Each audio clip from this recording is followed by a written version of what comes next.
আসসালামু আলাইকুম। I and planning for sweater চ্যানেলের পক্ষ থেকে সবাইকে জানাচ্ছি অগ্রিম ঈদের শুভেচ্ছা। ঈদ মোবারক। আজকে আমরা দেখব এক্সেলে কিভাবে খুব চমৎকারভাবে সারা বছরের ক্যালেন্ডার তৈরি করা যায় এবং সেগুলোকে হলিডেজগুলোকে হাইলাইট করা যায়। চলুন শুরু করা যাক।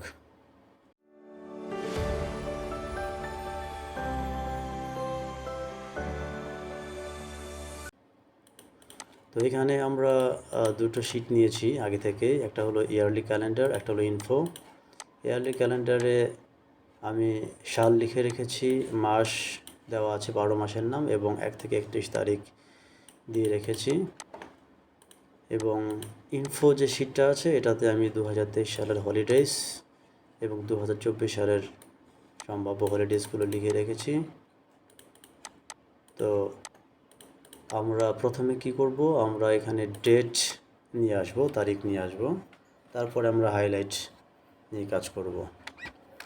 তো ডেট আনার জন্য আমাকে এখানে ডেট ফর্মুলা ব্যবহার করতে হবে। আমরা জানি ডেট ফর্মুলা 3টে প্যারামিটার নিয়ে থাকে, ইয়ার, মান্থ, ডে। তো ইয়ার আমাদের এখানে দেওয়া আছে, আমরা এখান থেকে ইয়ার সিলেক্ট করে নিচ্ছি এবং কিবোর্ডের F4 চেপে লক করে দিব সেলটাকে। দেন মান্থ, মান্থ আমাদের এখানে দেওয়া আছে, আমরা এখানে কিবোর্ডের F4 একবার দুইবার চেপে আমরা এটাকে শুধুমাত্র রোকে লক করে দিলাম, কমা ডেস। যে প্যারামিটার হচ্ছে তারিখ, আমরা কিবোর্ডের 1 তারিখ সিলেক্ট করে কিবোর্ডের F4 চেপে আমরা এটার কলামকে লক করে দিব এবং রোকে ছেড়ে দিব। 5 আগে কোনো ডলার থাকবে না, বাট বিকে আমরা লক করে দিব। Then enter. আমরা দেখতে পাচ্ছি আমাদের ফর্মুলা কাজ করছে না। এটা না করার কারণ হলো আমাদের এখানে যে মান্থ প্যারামিটার দিয়েছি এটা হয়নি। মান্থ প্যারামিটার নিউমেরিক ভ্যালু নিয়ে থাকে, বাট আমাদের এখানে নিউমেরিক ভ্যালু নেই, আছে জানুয়ারির JAN, জান। তো আমরা জানুয়ারিকে আমরা নিউমেরিক ভ্যালু 1-এ কনভার্ট করব। তাহলে আমরা এটা কেটে দিচ্ছি, দিয়ে আমরা এখানে আরেকটি ফর্মুলা লিখব, month formula. Month formula parameter নিয়ে থাকে একটি সিরিয়াল নম্বর। আমরা এখানে আরও একটি ফর্মুলা লিখব, date value. Date value formula date text parameter নিয়ে থাকে। ডেট টেক্সট হচ্ছে আমাদের এই জানুয়ারির JAN টেক্সট। আমরা কিবোর্ডের F4 চেপে এটাকে দুবার চেপে আমরা এটা রোকে লক করে দিব অ্যান্ড ডাবল কোটেশনের ভিতরে একটা 1 দিব, দিয়ে ব্র্যাকেট ক্লোজ। তাহলে আমাদের মান্থ প্যারামিটার হয়ে গেল। এবার এন্টার চাপি আমরা, তাহলে আমরা দেখতে পাচ্ছি জানুয়ারির 1 তারিখ 23 সাল চলে এসেছে। এটাকে যদি আমরা ডান দিকে টেনে কপি করে দিই এবং নিচে টেনে কপি করে দিই, তাহলে আমার সারা বছরের ক্যালেন্ডার হয়ে গেল এক নিমেষেই।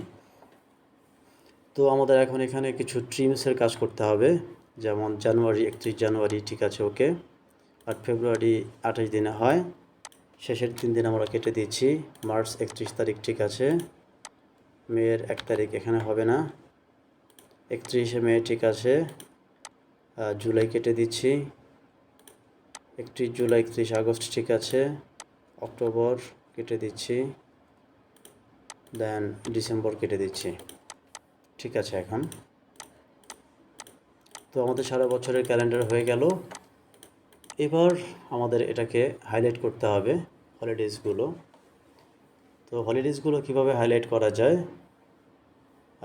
পুরো রো সহ অথবা কলাম সহ, এটা নিয়ে আমার আরও একটি ভিডিও চ্যানেলে দেওয়া আছে, যারা আপনারা এটা মিস করেছেন দেখে নেবেন। তো আমি এখন শুধু একটা ডেটকে কীভাবে হাইলাইট করা যায় সেটা আপনাদের দেখাবো। এর জন্য আমি একটা ফর্মুলা লিখে নিচ্ছি, যে কোনো এক জায়গায় লিখে নিচ্ছি প্রথমে, network days dot international. Network days dot international formula আমাদের 1 2 3 4 4টি প্যারামিটার নিয়ে থাকে।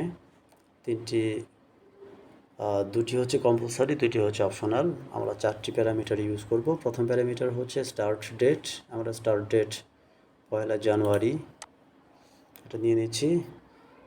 আমাদের এখানে যেহেতু সবগুলো সিঙ্গেল সেল হাইলাইট করতে হবে, এখানে আমরা কোনো ডলার চিহ্ন ইউজ করব না।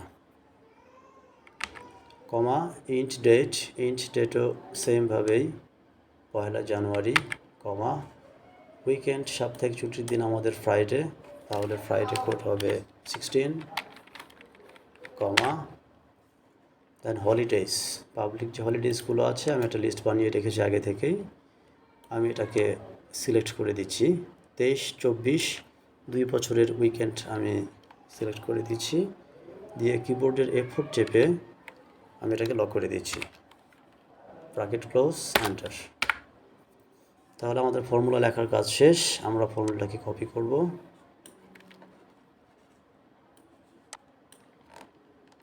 Ctrl+C, কপি করে নিলাম। এবার আমরা যে সেলটাকে হাইলাইট করব, প্রথমে আমরা একটা সেলকে করে নিই, অথবা আপনারা চাইলে পুরো রেঞ্জটাকেই ধরতে পারেন। Then conditional formatting, new rule, use a formula to determine which cells to format. আমরা এখানে ফর্মুলাটা পেস্ট করে দিচ্ছি, ইজ ইকুয়াল 0, ইজ ইকুয়াল 0 দিতে হবে একটা অতিরিক্ত। দেন ফরম্যাট ফিল, আমরা যে কালারটা দিতে চাই হাইলাইট করার জন্য, আমি ব্ল্যাক কালার নিয়ে নিচ্ছি। ওকে, ওকে। তাহলে দেখুন খুব সহজে আমাদের ফ্রাইডে এবং যে পাবলিক হলিডেজগুলো আছে এগুলো আমাদের হাইলাইট হয়ে গেছে। তো যেহেতু আমাদের এখানে 2024 সালের উইকেন্ডগুলো দেওয়া আছে, পাবলিক হলিডেজগুলো দেওয়া আছে, আমরা যদি এখান থেকে 2023 এর পরিবর্তে 2024 লিখি, তাহলে আমাদের দেখেন 2024 সালের ফুল ক্যালেন্ডার চলে আসবে উইথ হলিডেজ হাইলাইটস। তো আশা করি বুঝতে পেরেছেন সবাই। না বুঝলে কমেন্টস করে জানাবেন, আমি নতুন করে আরও একটি ভিডিও বানানোর চেষ্টা করব যেখানে বুঝবেন না। আর যদি ভিডিওটি ভালো লেগে থাকে অবশ্যই লাইক করবেন, শেয়ার করবেন এবং আমাদের চ্যানেলটি সাবস্ক্রাইব করতে ভুলবেন না। ধন্যবাদ।